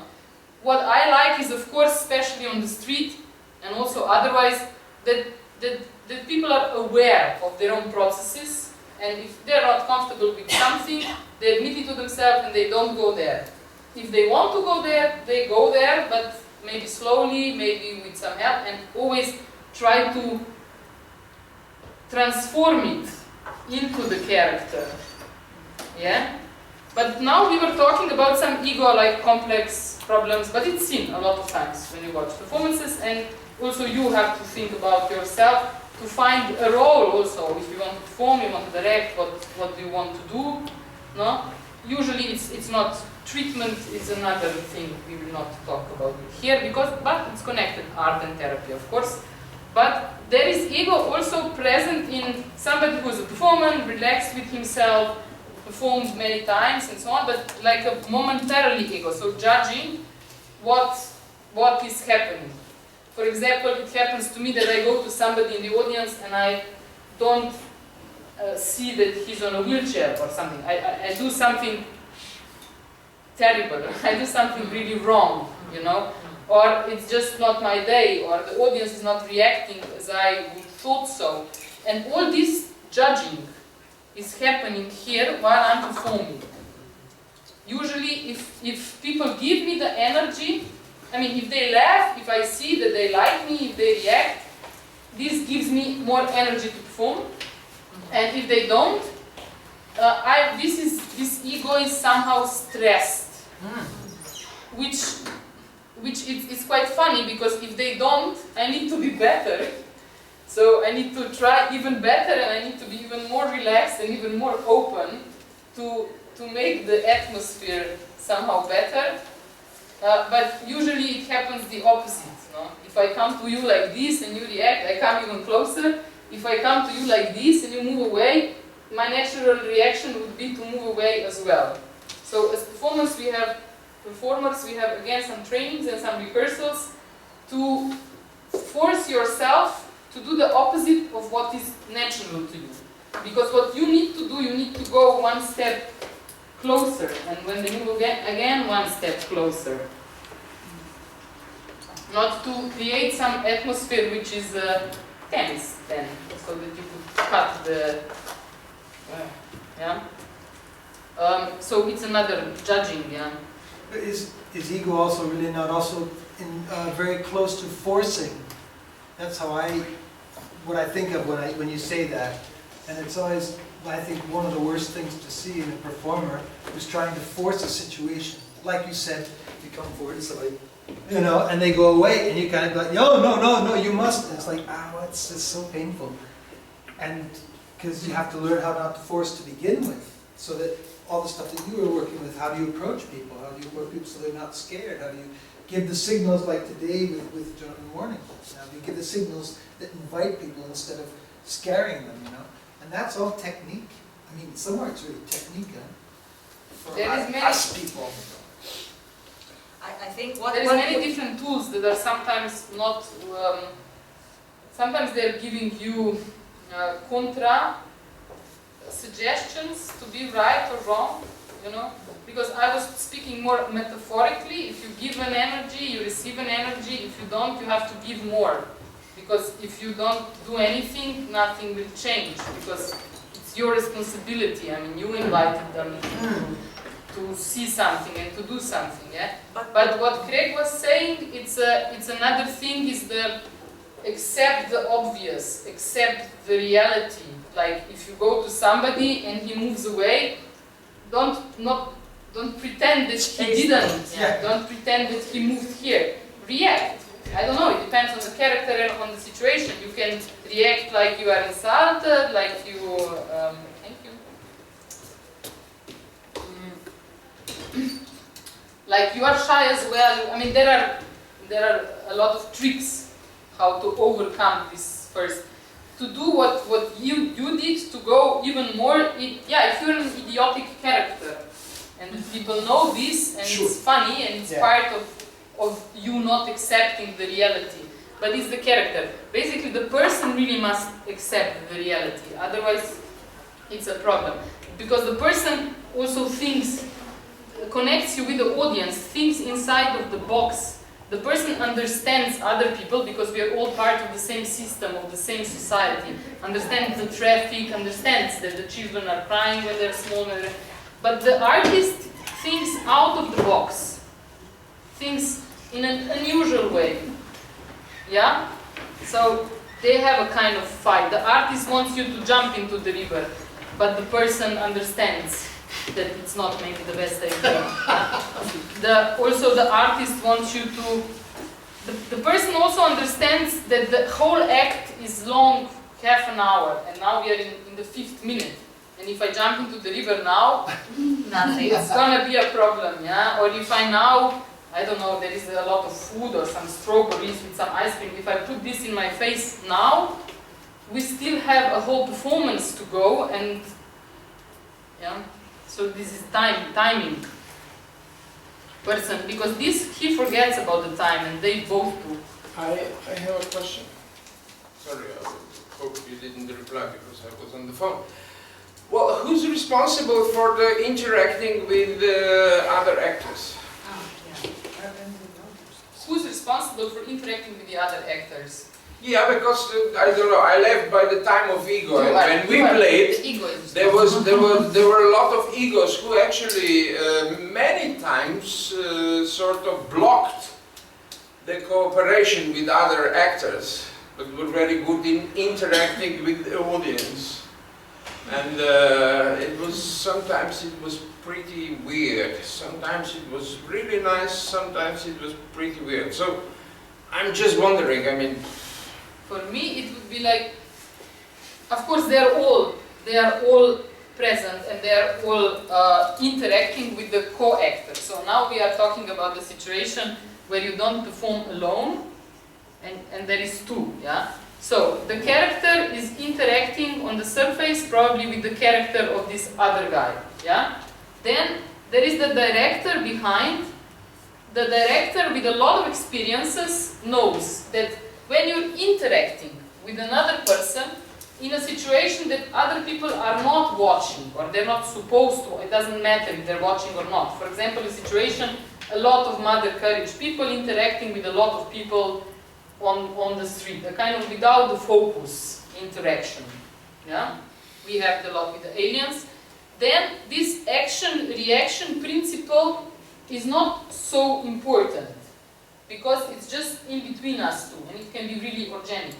If you have a situation of two clowns in front of the audience that is watching, of course their focus is directed. So when he's doing something, they are switching the focus. This one can relax. And then they're switching the focus, or if you have a couple playing, or you have a couple plus somebody in the audience, it can be on the street as well, it doesn't matter, no? But these are all rules and experiences that the director usually have and can judge in the situation whether it's time for you to be active or not active, and how to interact, in which moment to interact. If Goro was, also there is, I don't know, rehearsals, if it's 5 people doing something or 15 people doing something, your activity space is bigger or smaller, depending. Yeah?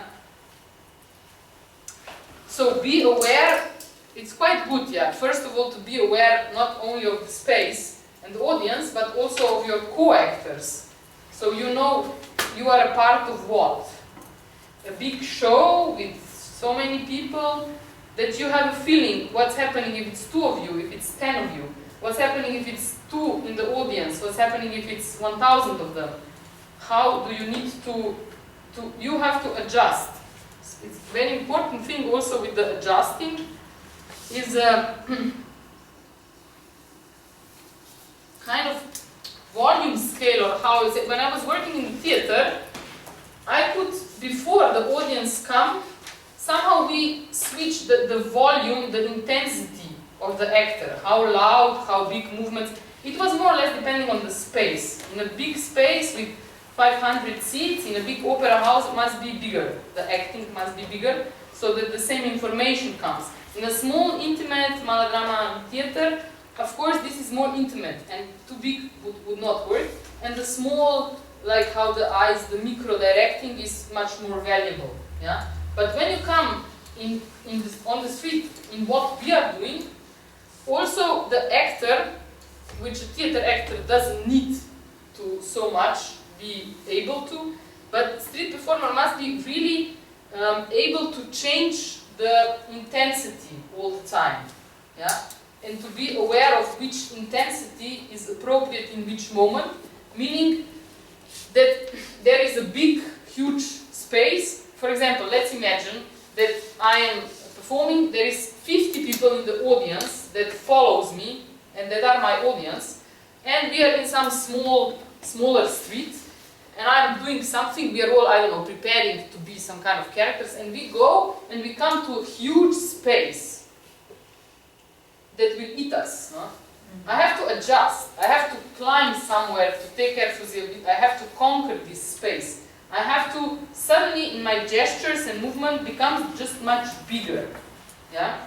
Or if I am performing in front of a group of people, and then I'm doing something in this distance, so really close to somebody, of course I have to adjust my volume, my gestures, my energy also. Yeah? And on the street, because of obvious reasons, it's much more of this adjusting and sometimes even switching very fast needed for things to function. Again, I think more or less it's a task of a director and person to tell. It becomes automatic, all of this stuff, after some years of rehearsing, but it's good to know what do you have to learn, so you can then invent rehearsals for it, and you can rehearse it separately in different... it's fun also. Something else about this trilogy? I have a question. I mean, about this adjusting and things like that. Sometimes it's hard to realize that. Is there any kind of tools that one can understand as a performer, or as a, well, whichever, I mean, the holy trio?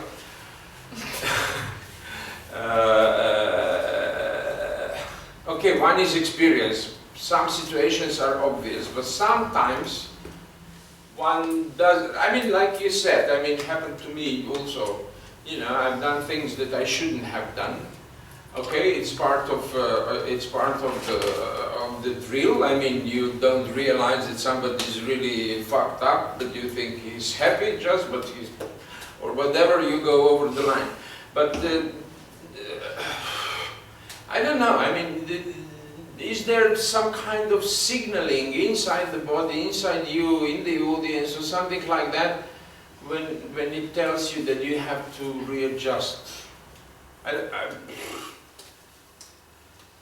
Yeah, I mean, for me, one thing is that it's not only to know when to do it, it's also that you have to learn how to do it. So for the learning how to do it, we did quite a lot of rehearsing, just rehearsing these volumes, which didn't feel like, we're getting onto something. It feels, why are we doing this? But it made sense. So just when you have a character, to have a specific rehearsal, usually we are counting from 1 to 10 to be on the level of intensity. So that your body and your character and you, that you learn to understand what does it mean 1, what does it mean 9, then you come to 10 and always you can go even more up. Meaning that, 10 should be the maximum, but you have to force yourself to go to this maximum.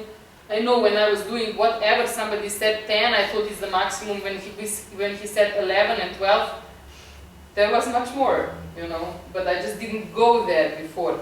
And plus to understand the difference, really then go from 0 and then say, okay, 3, okay, 7, and then to see, do I really understand the difference between 6 and 7, or basically I have 3 levels that I can operate in, and let's not pretend it's 10 of them.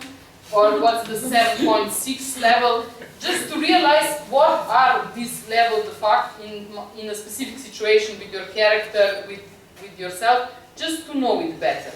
Because then the switching is easier, because sometimes I thought, I didn't realize that I need to switch. I did realize, I just didn't know how to do it very fast, and I have to rehearse it, how to just switch faster, and to know these levels, what does it mean? No? Then I think another possible tip could be, of course, always to check on your audience. Always to take time to breathe and to check on your audience. And then if they are not following, one possibility could be, I have to change the speed, I have to change the level. To me it comes like spontaneously. So, and it's normal, for example, when we do the street walker, or now I was doing another thing, and I come and I start to talk, and it's not so much of attention, just some people. Usually I put my intensity to a higher gear, and I'm louder and bigger, and then, okay, it's okay, you know. So there are these signs, the most obvious signs of people, either they're putting attention or not. Then sometimes even, I don't know, what I do, and I find it, I try to be flexible. Sometimes I get bored of one intensity level, or especially I get tired of the high intensity level. It's just tiring for the body and for everything, of course. So if I see sometimes that my audience is not so big, but they are spread all around, and I'm here producing all of this energy, if I'm also in personal life, directing, doing whatever, sometimes I just realize, fuck, I'm getting tired from this intensity level, and maybe we could bring it down, meaning that everybody has to step closer, or we have to go into a space that's not so noisy, or we just have to come together, and I have to lower my voice and go down with my intensity. And then I see we can do the same communication, the same humor, the same performance, the same interaction in a different level, because it's not 1,000 of you. Okay. So somehow adjusting this according to, the signs. Signs, of course, these basic signs of people also, if you are too intensive and too close, it's annoying for people, so they have a tendency to either lean back if they're sitting, or sometimes I've seen, through experience, that when they stop looking at you, they get tired of a gear, of speed, or of a level of intensity. When you go back to being you know, like go back to being like an indoors performer, like back to your ego, like, and just concentrate on yourself, they are drawn to you. It's very, very weird because when you stop interacting, but on purpose, you stop interacting, you just concentrate on yourself and you don't really care about whether they are watching you or this, for some reason, there is an energy, I don't know how to describe it, that draws them to you. Yeah, depends. Sometimes variety is good, and it's Sometimes it's you like just the need contrary of what you would do situation normally. needs to change Yes, sometimes, exactly. and then whatever kind of change, and there is much more possibilities. But not always can be perfect. There is a lot of times in the theater spaces or something, you see an actor here being really loud. He must be big for those that are there, but he's spitting on the first rows, and the first rows are all like, wow, this is really too loud and too much for everybody. But yeah, what can I do, you know? I mean, it depends, yeah. But it's just to be aware. I think that a street actor must be more aware than a theater actor of switching with these levels, because it's more changing, and usually this space doesn't change so much. I think sometimes as well, there is always an inclination, because you, for one thing, give 70% and the audience gives 30%, you have to go further. But then there's also that danger of thinking you've got to do it, you've got to create it, where sometimes you have to find the audience's energy as well and take them places. You know, you can't force everything. The situation in real life is too complex to take control of it. Sometimes you just have to listen and take them slowly with you to where they want to be. I think it's important. Yeah, very good. If we are also trying to learn now to think how to use the advantages of the street, or at least to adjust, so not to go contra and make indoor theater outside, yeah, there is no control. Play, so don't put your own shit, but take whatever it is and reinvent it, reuse it. Okay, another suggestion, very good, accept it, yeah. Just accept it, yeah. And then with that, you earn it. Thomas, to the researcher. Yeah, it's very important, and sometimes, yeah, and I don't know how to do it. Again, there is a lot of different trainings, maybe some Buddhism or something. She also, Suggest. Yeah. I don't know if this falls into your discussion, but isn't it also a question of what kind of things you create?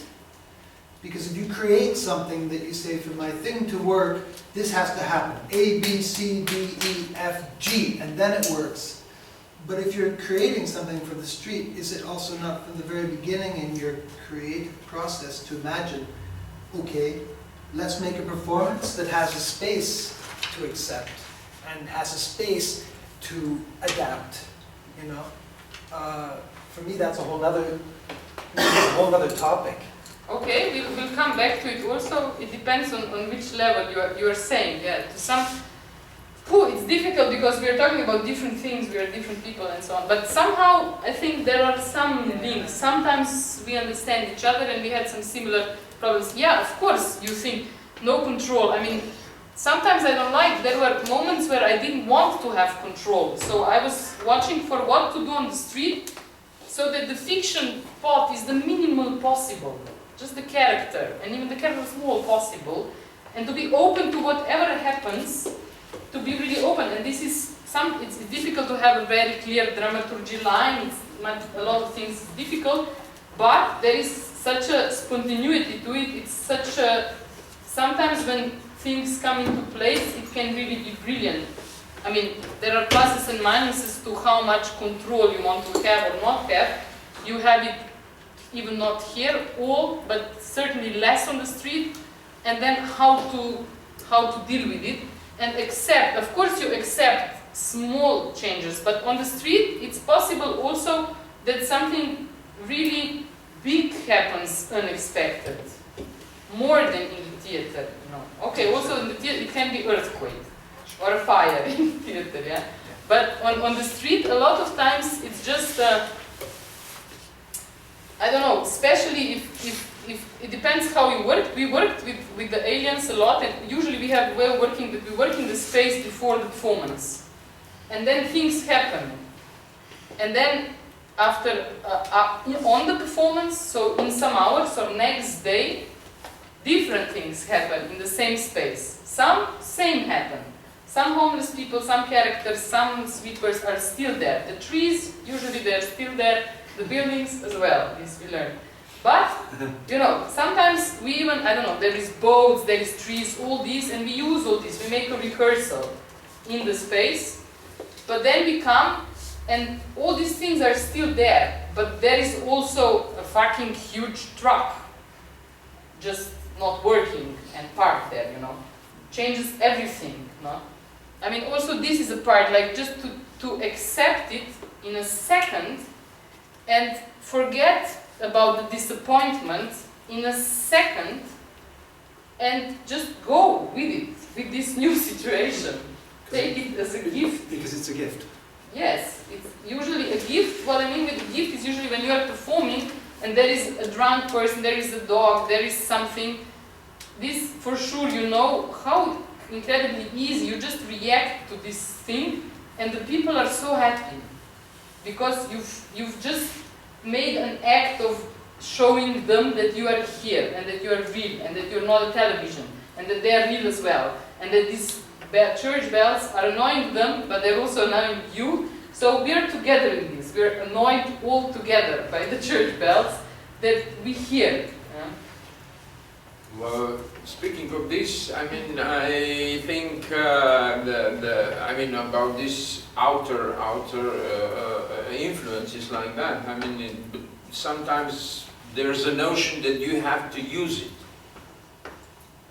It's not always necessarily to use it, upon my experience, but it's always necessarily to acknowledge it, yeah. that it happened. But you know, you don't need to play with every dog that comes by.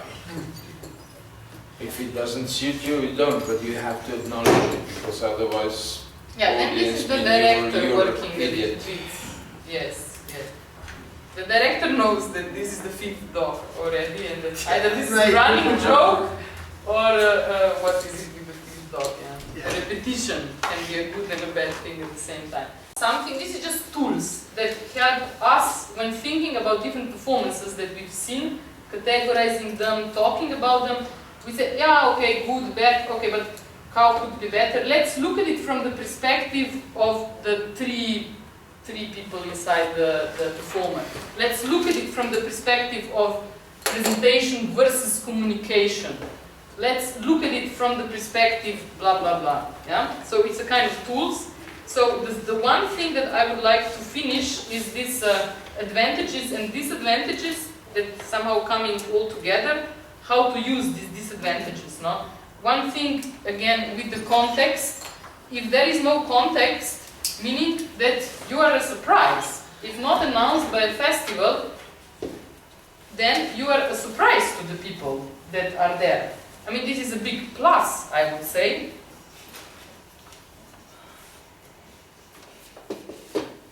You can use it as a big advantage. So people, they don't have expectations. It is a surprise. They can appreciate it because they didn't expect it. Also somehow they can react outside of their boxes if you surprise them in the right way. Not only physically react so on, also see something beautiful, you know. If you imagine a beautiful scene in the ballet, performance in the opera, maybe it's more difficult to touch you because you've expected it so much and it's part of the convention. How to deliver beauty, how to make people be touched by something beautiful. If you see a ballerina coming out of a chimney suddenly in the middle of the street, or if you see a chimney man with a balloon standing on a roof, or if you see, I don't know, two policeman woman and guy kissing on the street, it's a surprise. You don't even know it's a theater. Before having this frame, if you see two policemen kissing on the stage in the middle of a Molière performance, okay, no? Somehow these channels, you can use the surprise because the channels are more people have more open channels in the moment of surprise. They spontaneously, honestly react and can either laugh or be amazed by the beauty, by the absurdity of something on the street. No? Not to talk about, okay, that a lot of people don't even go to theater and you cannot reach them anyway if you work in theater, but surprise, yeah.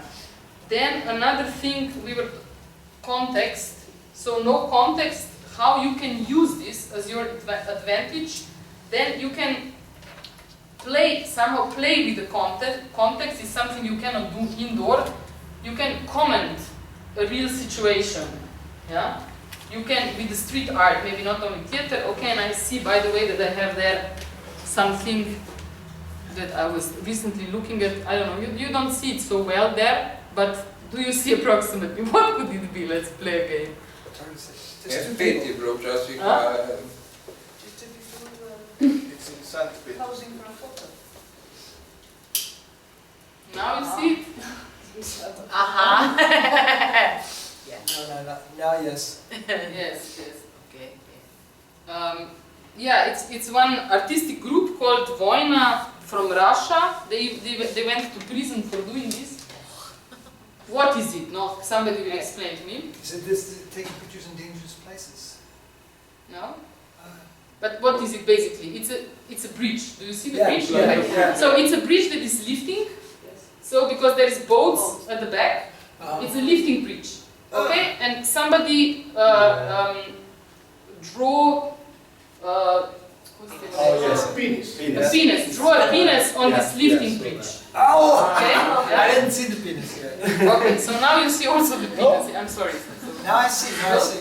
Okay, so it's a lifting penis like the lifting bridge. And this is so what do we have from what we were discussing the whole day? Goro said size. Size is something that is extraordinary here. Then it's a connection of the lifting, the erection of the bridge. So, okay, but again, it's a joke. It's like a stupid joke. But I tell you that some people went to prison for it, and it was totally not just a stupid joke. Because why? Where we are now sitting, so from where the picture was taken from, is a building of KGB in St. Petersburg.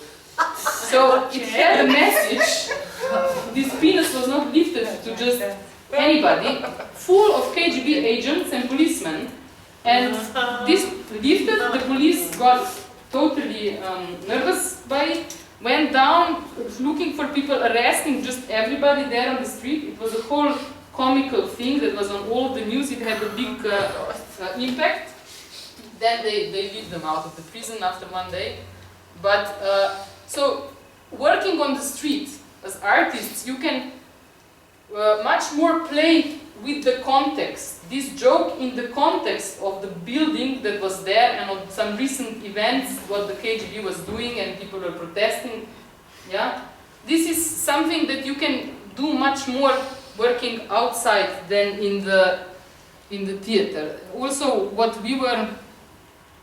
This is the Bali theater.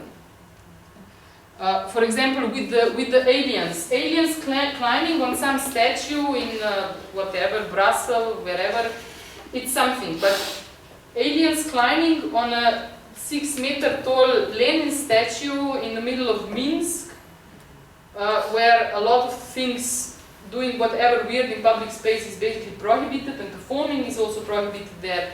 Then a whole army coming and us disappearing in 10 minutes, or the dwarf things. I don't know if you know this story that in the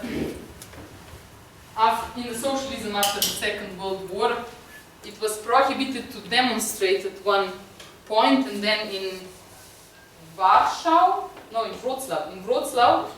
there was an initiative that people just decided to wear dwarf costumes, yeah, to express their not agreeing with the government ways of doing stuff. So as a lot of people, more and more people going around dressed in dwarfs. And then what the police can do, you know, they can arrest these dwarfs and they can put in the law that the wearing dwarfs costume is prohibited. Okay, then we'll use the squirrels. And the you whole have a jail full of dwarfs. Yeah? Jail full of dwarfs. That's Yeah, if you go to visually very Wrocław, there is a lot of small statues of dwarfs everywhere. Is that the meaning of that? That's that's I didn't know that. Really? Yeah. Oh, But it's a okay. great story. So what I'm saying is that this no context, I mean putting something in the context of public space, with the social, political, historical context of the place and the situation of people there, can be really powerful with really small means if you're smart. So it can be a big plus to play with this context. For our aliens, it's really quite clear. Yeah, they say that the turning point in Wrocław of the thing was when the police went beating dwarfs, and there was a picture in all newspapers all around the world. I mean, it was laughing stock, you know. I mean, look. I saw these small statues and they were so nice, but you know, as a visitor, you don't really. I mean, this is shocking to me now. It's amazing. Wow, like the meaning behind. I went now a little bit away, but just how you can play a lot with the context and how you can achieve either make a social or political commentary or achieve a much greater emotional impact in people with doing much less if you work in public space, if you do right thing at the right time, and of course if you have some intention to do this. Then maybe another thing to add to our brainstorming here.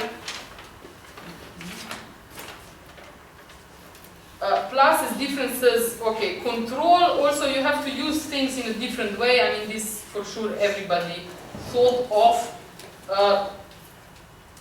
If we don't have an empty box, if it's a full box, if there is not so much control over the sound, the visibility, we just have to take an extra care for it. It's just to have this in mind, of course not to ignore it. And there are many different ways how to take care of visibility. The way that I like a lot, because it goes with using the real space,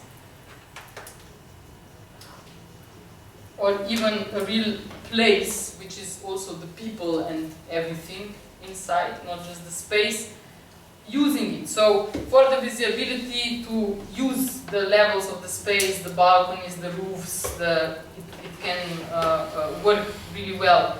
To interact with the authorities, for example, to interact with the real people, with the ice cream sellers, with the policemen.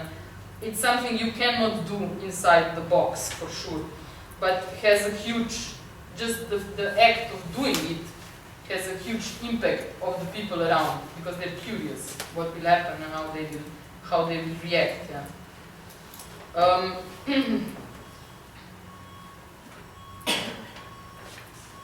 What else? So of course to adjust the costumes, the scenography, use the real space, adjust to the fact that this space is not a black empty box, but that is already full of different things. You can do this in different ways. When we were thinking what to do with the aliens, we decided to go for one color and all pink to stand out. I mean, for sure we would not use this in a black box. Done with this, maybe to finish, one paragraph I didn't speak so much about is together with the interaction, street theater, I believe, and we were all talking about, many times has a huge potential of community gathering, a possibility of building a community, which is now a big topic in arts anyway, because the art, as I see, is more and more going away from the artist as a god or a father creating a parallel universe, world, and presenting it to the audience, and being distant from the society, being a kind of mirror of the society, but interfering more and more, being artist but part of the situation, part of the society, not only criticizing, not only holding mirror, but trying to invent some solution and trying to propose this solution, do it together with the people. More and more projects I see go into this direction. And of course, working in public space is the most obvious space to do this kind of artivism, or this kind of artist among other people together, trying to create, if nothing else, than a feeling of social connection and social gatherness.